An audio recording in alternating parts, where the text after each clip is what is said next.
Streaming on clickorlando.com, you're watching News 6 at 10 p.m. So then for someone to get so upset that they get into a physical altercation with a child. It's crazy. That's great. Yeah, that's crazy time. Now on News 6, a driver is accused of running into an e-bike on purpose. It is just one of 2 local cases of e-bike anger landing adults behind bars. Tracking Tropical Storm Melissa just got named today. Soon it could be a hurricane. Why meteorologist Jonathan Kaga says it's probably not going to be our problem. And a crazy carjacking caught on camera. Only News 6 has the video showing a man swiping a utility worker's truck. How detectives say a crock ties this guy to the crime. It's just wild, but I hear there's like street racing out here all the time. Neighborhood streets turn into racetracks every night. The danger and the damage that has parents worried. And new at 10, the weekend's air show in Sanford grounded organizers just pulled the plug. Why they blame the government shutdown.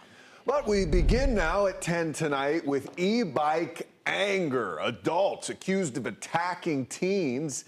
These 2 violent encounters played out in 2 corners of Orange County. Thanks for joining us tonight. I'm Matt Austin. I'm Ginger Gadsden. Tonight, the UCF professor could lose his job over claims he chased a child, even smacking the bike helmet off the boy's head. Even more serious, an Ocoee man is accused of hitting a teen on an e-bike on purpose and then driving off. His wife also facing charges. Your Orange County community correspondent Troy Campbell starts in Ocoee with their story. Neighbors here tell me on Saturday evening they saw several police cars parked here at this intersection. Many people who live here say they're just thankful that teen is okay. So then for someone to get so upset that they get into a physical altercation with a child. It's crazy. That's great. Yeah, that's crazy time. Yeah. It's not a reflection of your neighborhood. No, it's not. We have a lot of nice people here. Craig and Debbie Smith have lived near Douglas Edward Drive in Ocoee for more than a decade. We caught up with them on Tuesday as they reacted to the arrest of their neighbors, Todd and Angelique Norwood. When I tell you that it's alleged that the couple gets out of the vehicle right here at this intersection, they get out, they yell at the kids, one of the guys gets back in the car and he hits one of the kids on the bike, and the woman is alleged to have grabbed one of the kids. Well, it's so sad that somebody would do that. According to Ocoee police on Saturday, the Norwoods were driving when they came across 2 teens on e-bikes. The teens say the couple got out and began shouting at them to slow down. Investigators say Todd Norwood got back in the car and is seen on video accelerating towards one of the teens, striking him on the e-bike, then driving off. And this isn't the only incident in Central Florida. Oviedo police say they responded to Jackson Heights Middle School last Tuesday after a child riding on an e-bike was battered by a UCF professor. Investigators say 41-year-old Shuo Peng got upset with the teen after he was riding his bike too fast on the sidewalk near the Oviedo Aquatic Center. Investigators say he followed the teen, grabbed the teen's arm, and smacked the helmet off of his head.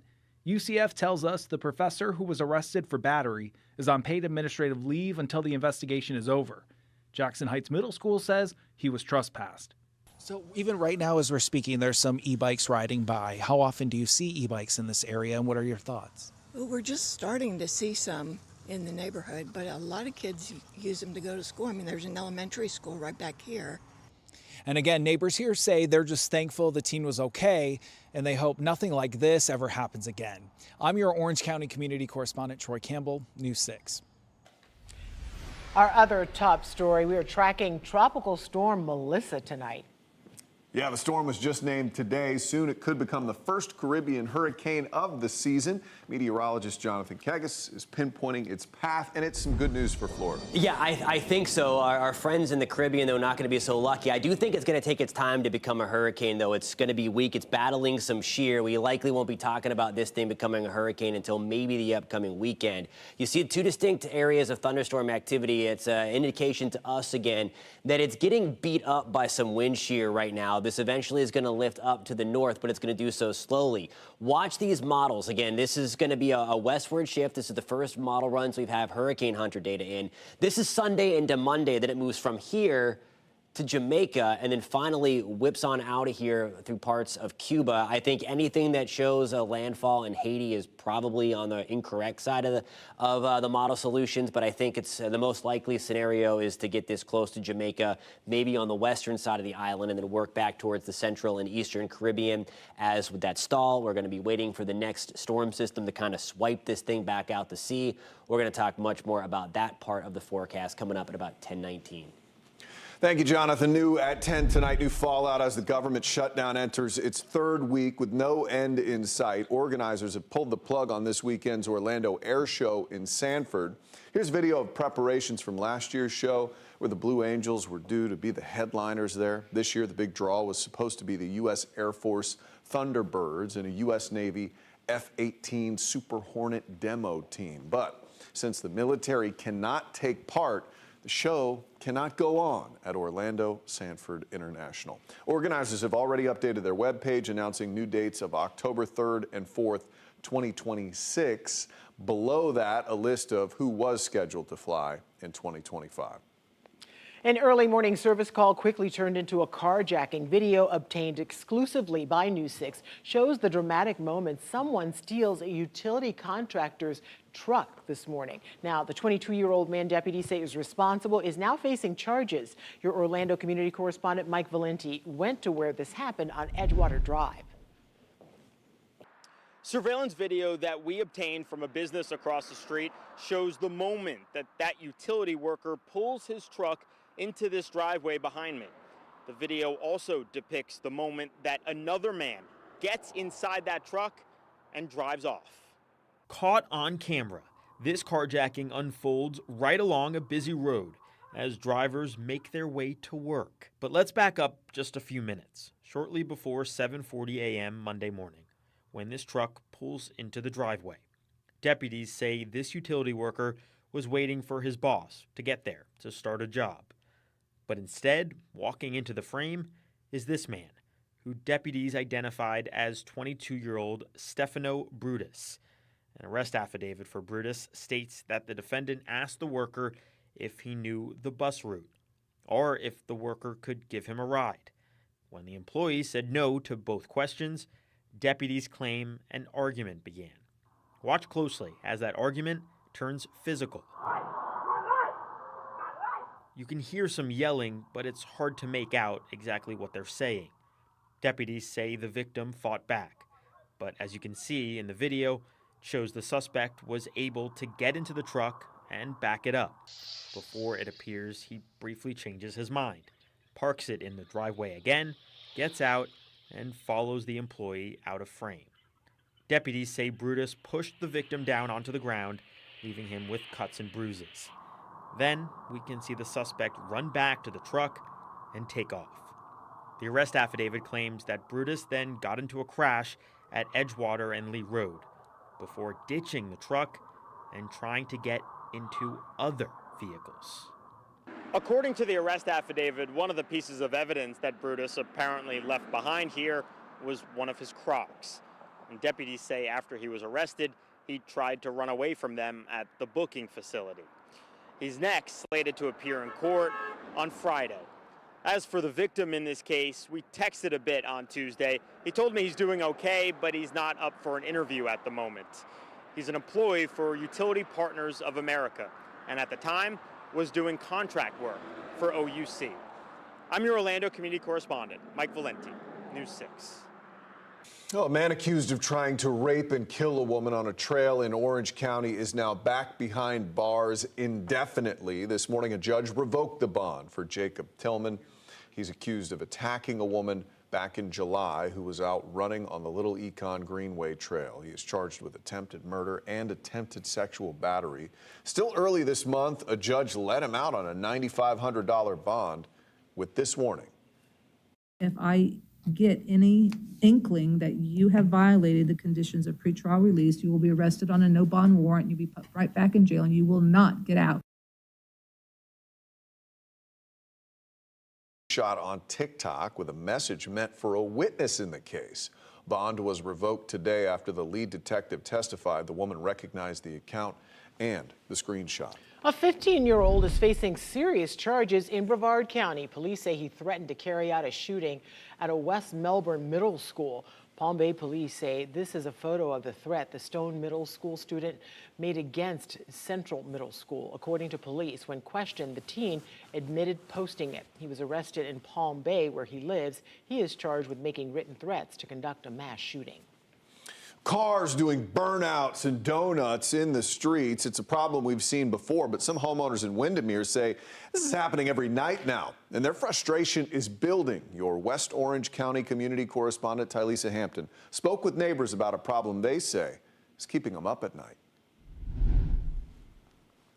It's tire tracks you expect to see at a racetrack, but instead it's in the middle of a neighborhood. And homeowners that I spoke with say it's not only a nuisance, but a concern that's growing. Treating neighborhood roads like they're on a set of a movie. It's just wild, but I hear there's like street racing out here all the time. How many cars are y'all seeing doing this? Almost every single night, we had people speeding by, going 60, 70 miles per hour on the road. I would say every other night there's people doing donuts in the middle of the road. For multiple homeowners along Tanett Boulevard in Windermere, reckless drivers are becoming more than just a simple nightmare, but a danger. What do you think about this? The fact that there's tire tracks right here by a middle school. Yeah, so it happens often. So usually they'll go fast, they'll do a donut right here, they'll spin out, and then they'll gun it the opposite direction. Across Orlando, we've covered street racing multiple times. It was just in July where a driver was arrested for shooting fireworks from a car while doing donuts. These homeowners hope to see more of a crackdown for their neighborhood. More police presence would be nice, and of course, more speed bumps. It can be annoying, yeah, it'll keep you up, or if you're about to fall asleep. I brought their concern to the sheriff's office, and they responded in part, quote, "When there is an apparent increase in street racing in a specific area, our deputies respond and provide additional patrols. But they also state we cannot have deputies on every street corner 24/7. However, for those living here, they're wanting this nightly nuisance under control before someone gets hurt." They should post like a cop out here or something and just like, maybe even like right down there, because you wouldn't be able to see and then you'd be like, you're going that fast. Both of the people that I spoke with say hopefully there's more of a police presence after this so this can stop happening. Reporting, I'm your West Orange County community correspondent, Tylisa Hampton.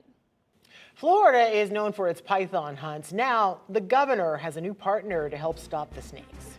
New in minutes, how a private company is making each snake more profitable for a professional team of hunters down in the Everglades. Hundreds of children, and we really think it's only the tip of the iceberg. Concerns surrounding kids being groomed online, while Central Florida families are taking online gaming platform Roblox to court. That's next.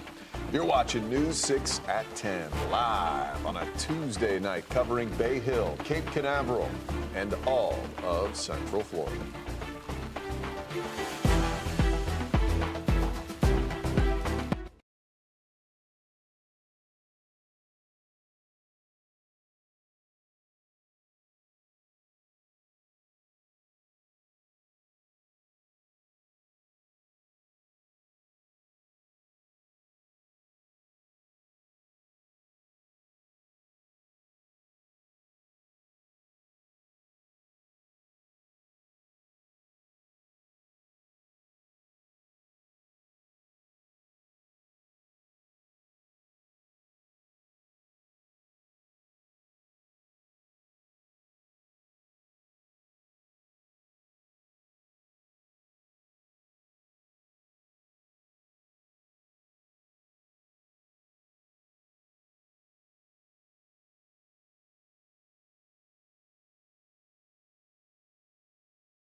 Now on News 6, a News 6 investigation into Roblox on Monday. We told you about some disturbing allegations, claims of including kids being sexually exploited. Yeah, some parents claim the maker of the online gaming platform are not doing enough to protect children. Tonight, News 6 investigator Erica Bergoglio found out how tips about exploitations are investigated and why it's so difficult to track down the suspects. Hundreds of children, and we really think it's only the tip of the iceberg. Pat Hewitt and his law firm have been investigating cases against Roblox for 2 years. He's now representing a 16-year-old girl from Brevard County who claims she was groomed and sexually exploited on the platform. And her life has just dramatically changed to the point where it's hard for her to even function anymore. A separate lawsuit was just filed on behalf of an 11-year-old girl from Brevard County. According to this lawsuit, a man posed as a young boy on Roblox, gained her trust, then manipulated her into sending explicit images of herself. In return, he would give her Robux, the virtual money used to buy things on the app. Florida's Attorney General is launching a criminal investigation into Roblox. His office just issued criminal subpoenas in response to allegations the company was not doing enough to verify user ages and moderate content. Hewitt says Roblox needs to verify people's age when they sign up and screen users in case they have a history of child abuse. He also says the platform needs to warn parents about the risks. Roblox says publicly that its platform is one of the safest online environments for children. That's how parents get lured into this false sense of security. Under law, technology companies are required to report suspected child exploitation on their platform to the National Center for Missing and Exploited Children. In Central Florida, those tips are investigated by a unit within the Osceola County Sheriff's Office. The Sheriff's Office says Roblox is one of the top 10 companies that submitted tips in Central Florida, with more than 800 tips reported since the start of this year. It's behind Instagram, Snapchat, and TikTok, which have reported thousands of incidents since January 1st. Now, when it comes to Roblox, the Sheriff's Office says many of the tips submitted lack information, including the age of the victim, suspect, or criminal exchange, making it tough to investigate. However, the Sheriff's Office says it does not have enough information to say Roblox is negligent at reporting or failing to protect children. Hewitt urges parents to talk to their kids about the risks and also monitor what their children are doing online. There are other apps that parents can use, like this app called the Bark app, which is one that helps parents monitor their children's use of apps like Roblox. News 6 reached out to Roblox for its response to these lawsuits and if it has other plans to update its security features. A spokesperson says, quote, "We have a strong record of working with law enforcement and investing in advanced safety systems to help protect our users and remove bad actors. We prohibit the sharing of images and videos in chat, use filters designed to block the exchange of personal information, and are working to implement age estimation for all users accessing chat features." I posted the full statement at clickorlando.com. Erica Bergoglio, News 6. The state's battle against invasive pythons is getting a big boost from a new partner. Florida has already removed record-breaking numbers of states from the Everglades this year. Now the governor is turning to a leather company for help. Today, Governor Ron DeSantis highlighted this Removing Invasive Constrictors program, teaming up with Miami-based Inversa Leathers. A team of 50 professional python hunters can now earn more money by selling each skin. Inversa pays more depending on the size of the snake. The governor is pushing to add more state funding because the snakes are breeding and overtaking and eating native animals. We want to work with the Florida legislature to make sure that this funding stays in place so that we continue to do what needs to be done to rid the Everglades of this invasive species. A single female python can lay up to 100 eggs at a time, and they have no natural predators in the Florida Everglades. So their population has exploded. Already, python hunters were being paid by the hour and the foot, but python removals have tripled since Inverse joined the partnership in May. 748 pythons were killed in July alone. Wow. A new state-of-the-art driving range is bringing new life to a historic Central Florida golf course, and tonight it is officially open for business. 1, 2, 3. 3, swing. News 6 anchor Lisa Bell was there as Orlando Mayor Buddy Dyer and other leaders took celebratory first swings at Dubs Dread this morning in College Park, the new driving range and learning center, made for players of all ages and skill levels. Each golfer's shot is tracked by Doppler radar, and technology from TrackMan can analyze your swing, breaking it down into 44 separate categories. Construction on the nearly $4 million makeover started in April. It also features a 19-hole snack shack. It all adds up to a major upgrade for Dubs Dread, which has been hosting golfers for 101 years now. A beautiful course there. It really is lovely. One of the best places to eat in town also, Oh, the tap room by is the way. phenomenal. Very Yes. good. Meteorologist Jonathan Kegas joining us now. So how are we looking going into the evening and the rest of the week? Yeah, we have one of those Doppler radars too, guys. We're not tracking any kind of golf balls, though. But it is nice, clean sweep tonight. It's a nice, quiet night in downtown Orlando and across Central Florida this evening. A live look with our Light Orlando Delivering Hope Skycam tonight. Air temperatures back to the upper 70s. You can kind of feel a little more humidity in the atmosphere. We've been talking about its slight increase. It's nothing too crazy. We are going to get a nice, clean sweep, though, as we move into really Wednesday evening, tomorrow evening. And then when you wake up on Thursday, new cold front comes down the pipeline. The breeze right now out of the east-northeast at about 5 miles an hour, give or take. We're at 77 again in Orlando, Kissimmee. Good evening. We are at 78. Wildwood, we are falling back into the upper 60s, 69 in Ocala. Saw real-time change in Mount Dora. We are at 75. You can keep up with the forecast, of course, and track Melissa with the free News 6 weather app. All the spaghetti models in there. You can toggle them on or off with the official forecast from the Hurricane Center. We'll get into Melissa in just 1 second. But all that's right there in the free News 6 weather app. 67 tomorrow morning in Oviedo when you wake up. Palm Coast will be at 63, 61 in the Villages, a nice 60 on the nose for us in Ocala. Tomorrow afternoon, still warm. We're back to the mid to upper 80s. This is as that cold front comes through later into the day. You'll notice a few extra clouds going to increase. Watch out for some patchy fog to start, but otherwise, we are looking pretty good. There is the front right now pushing through Atlanta, pushing through the Florida Panhandle as we speak. There's not a ton of fanfare with it as it crosses through again later in the day tomorrow. It's not really going to drop our temperatures too much, but you're really going to notice the drop in humidity again. The average high temperature this time of the year is in the lower 80s, and you see that front Wednesday into Thursday. It pretty much takes us back down to where we should be for this time of the year. We'll teeter in the low to mid 80s Thursday into Friday. Again, window opening weather, though, coming down the pipeline as we work our way into Thursday morning. It's going to feel borderline crisp. Latest on Tropical Storm Melissa. Again, it's trying to organize. It is battling some wind shear, so it may take its time before we actually see any kind of intensification with this. I think once it gets closer to Jamaica, that's when things become a little more favorable, but it's going to get beat up over the next couple of days. We're going to get a new track coming up in about the next 20, 25 minutes, so we're going to have that for you right as we get into News 6 at 11 on the TV side of things. But you see the track again, it is going to be a slow go of things, so really going to be thinking about our friends in Jamaica and Haiti and Eastern Cuba, as this is going to be a slow go. No matter how strong this thing gets, it is going to dump rain, and rain, big-time flood threat. You see, still by Sunday, it's only moving just in between Haiti and Jamaica. So really watching that closely. Again, this should be a non-issue for Florida, but always watching for shenanigans. But this one should pass way to the east. 83 degrees on Thursday, 82 on Friday, back in the lower 80s as we get into the upcoming weekend, guys. All right, Jonathan, thank you. Well, years of road construction has neighbors demanding answers. A viewer reached out to your Marion County community correspondent saying the project seems to be stuck. Emily McLeod digs for answers next.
I got an email from a viewer named Brian about the construction happening on County Road 484 here in Marion County and his frustrations.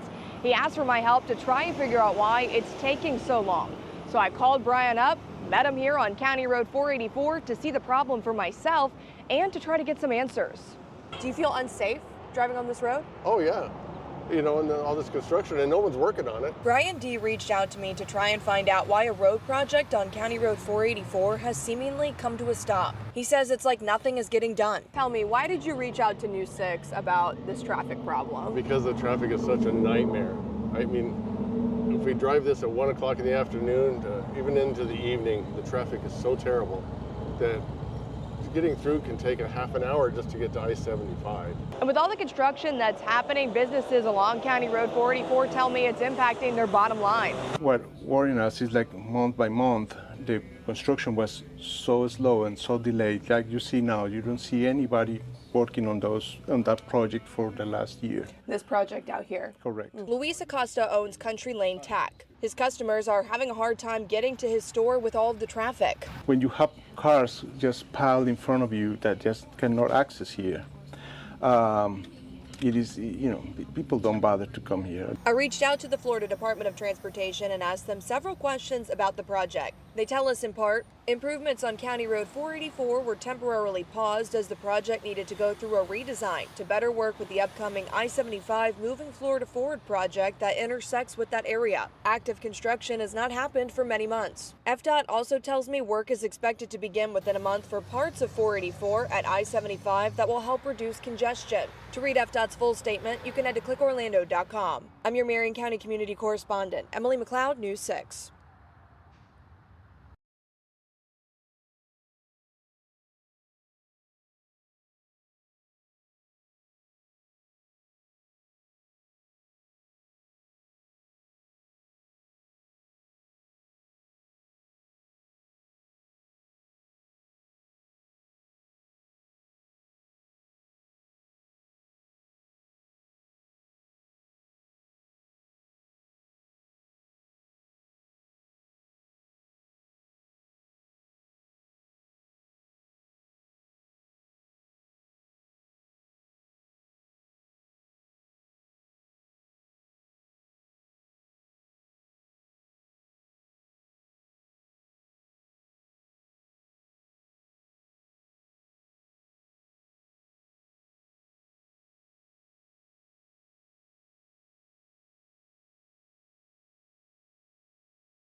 You can find all of tonight's stories plus breaking news on News 6 Plus. It's free to download to your smart TV or streaming device. Have a great night. Bye.